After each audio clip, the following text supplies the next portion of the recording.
there, my name is Kelly Dale with Off the Beaded Path, and this is your Must Know Monday for Monday, March the 11th, 2019.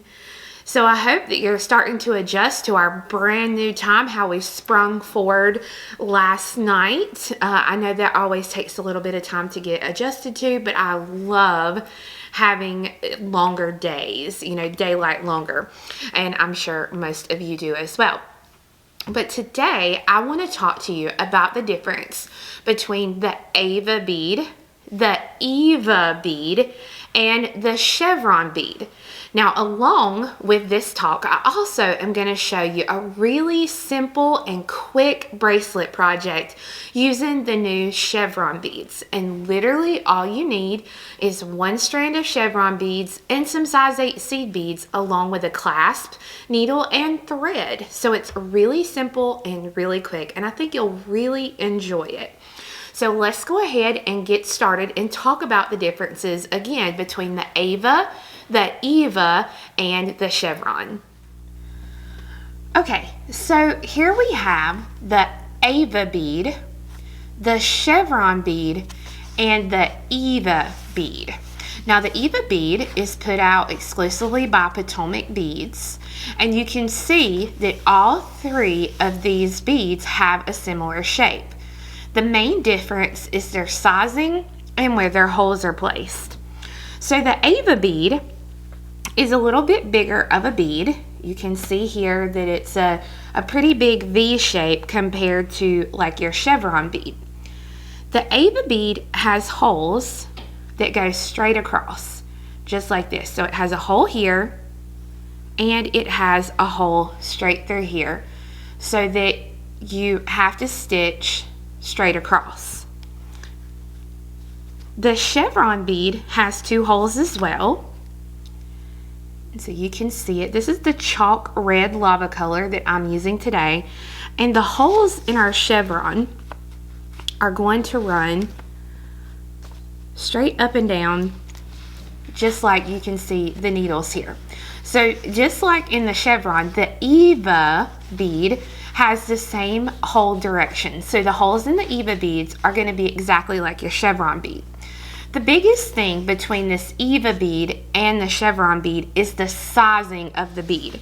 So for the Eva bead, it says that they are 2-hole Evas, have a 6 by 9 millimeter shape.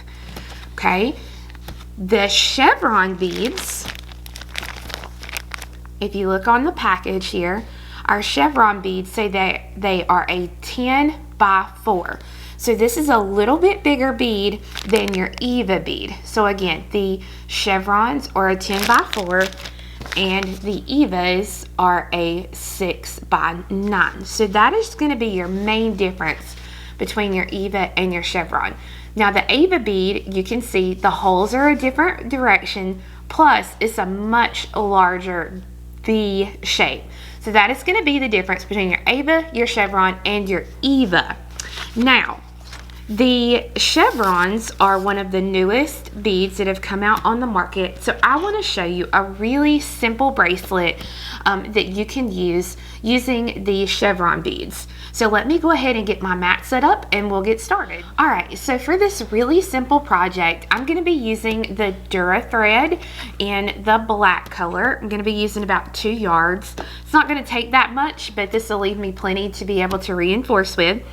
I'm using the Crystal Matte Lazure Blue in the Chevron beads. And the great thing about a strand of these beads, you get 30 beads. I currently sell these for $2.95. And a size 8 seed bead. I'm going to be using the nickel today, and it doesn't matter whether you use Chevron, or not Chevron, Tohos or Miyukis. Either one will work. So I'm going to start out with a stop bead. So I'm going to thread a bead on, leave myself a little bit of a tail, and I'm going to come up through that same bead again, hold that bead in place, and pull the thread. So that'll make my stop bead. I'm going to pick up my Chevron. I want the point to be just like this, and it really doesn't matter which hole you pick up at this point because you're going to be coming back down to put them all in the same way. But I'm just going to pick up the right hole of the bead and an 8, and then the right hole of the bead and an 8. And I'm going to continue just picking up the right hole of the bead and an 8 until I get the desired amount of beads on here.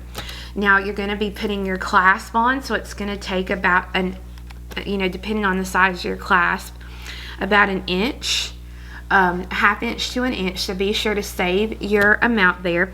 But as you stitch it, you're going to see that the corners kind of lay at a diagonal, and that's fine. Do not go ahead and tie off this thread or do anything like that, because you're going to need the extra slack of this as we work down the piece. So go ahead and put on your desired amount. This one sample here that I have has 2, 4, 6, 8, 10, 12, 14, 16, 18, 20, 22 of the chevrons, and I'll tell you the size here. This one is about a 6.5 of beadwork. So go ahead and keep adding your beads till you get your length. Okay, so I have my chevrons and 8s added, and one thing that I want to do, and I forgot to tell you, I do apologize, but I'm going to be using a few size 11 seed beads just here on each end. And basically what I'm going to be using these for is to attach my clasp at the end of the project. So, and now if you want to, you can put your clasp on however you want. This is just how I personally like it.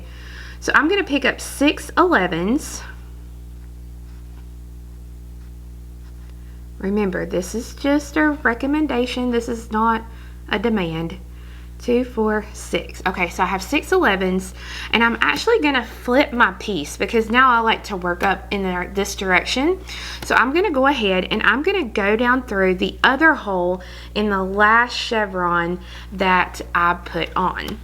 So I'm going to hold that one in place, pull the needle, and kind of pull it tight up like this.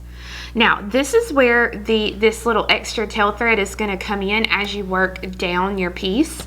So when we put on our 8, and we're going to go through the empty hole of the next chevron. What is that keeps, it's everywhere, Lord. Okay, so I'm going to put that on, and I'm going to pull this through. So what's going to happen is it's going to almost make, and let me see if I can zoom in just a little bit here for you. There we go. Okay, so you can see here what's going to happen is it's almost making a V shape. So then we take another 8, and we're going to go through the open hole of our next chevron.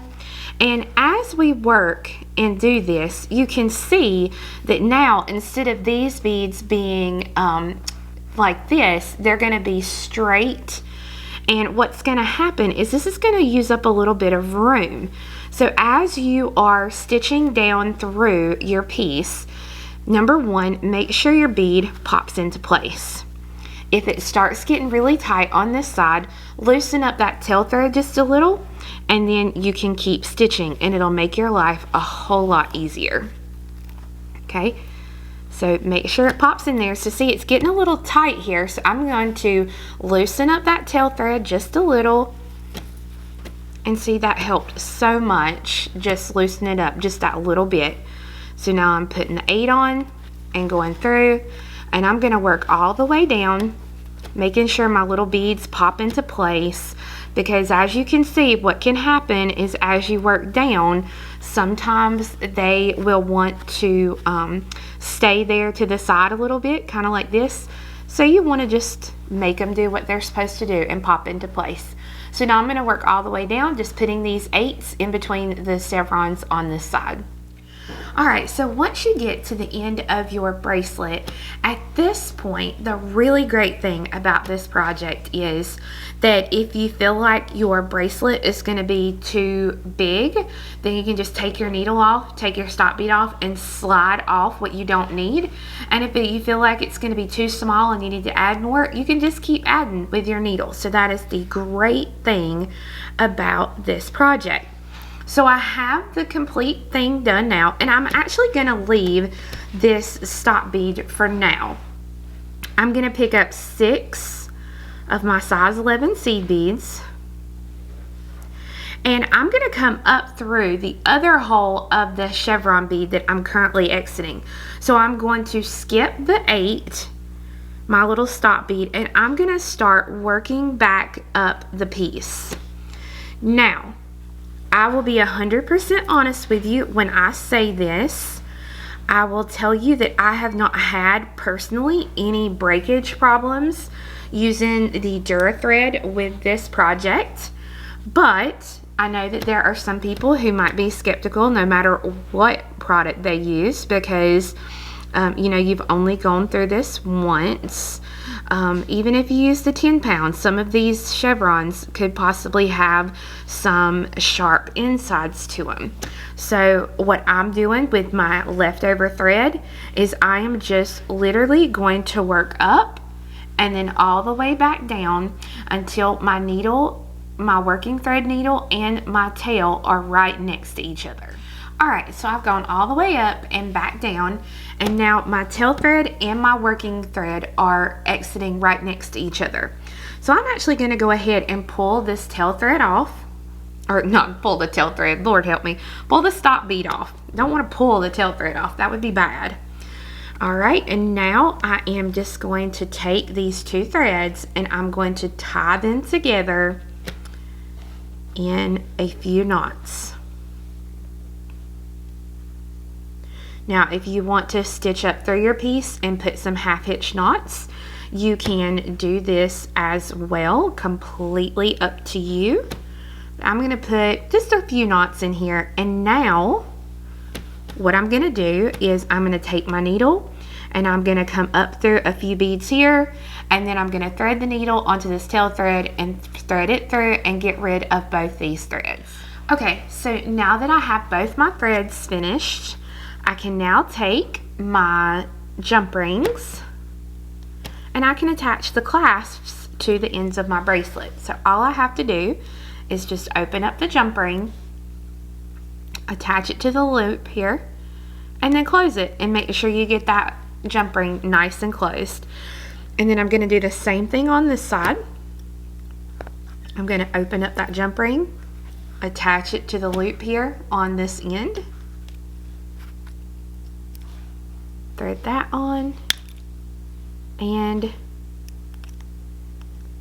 close the ring, and now I have my finished piece in less than 30 minutes.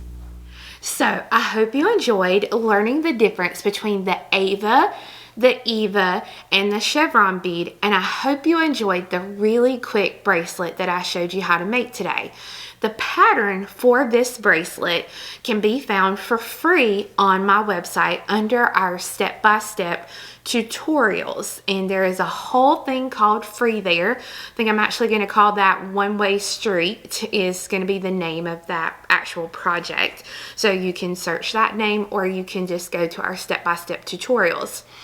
Also, I wanted to let you know that coming up this Saturday and Sunday, which would be March 16th and 17th, 2019, we have our 16-year anniversary sale coming up. The sale will actually be in store on Saturday, and you get 25% off in store, or you can purchase online using the coupon code ANNIVERSARY to receive 25% off. Now again, that coupon code is ANNIVERSARY, and you must use the coupon code. If you don't use the coupon code, we're not going to go back and apply a discount. So make sure to use the coupon code, and it's good for Saturday, March 16th and Sunday, March 17th of 2019, all while supplies last. There are no rain checks for that sale. So again, I hope you enjoyed, and we'll see you again next time. Bye-bye.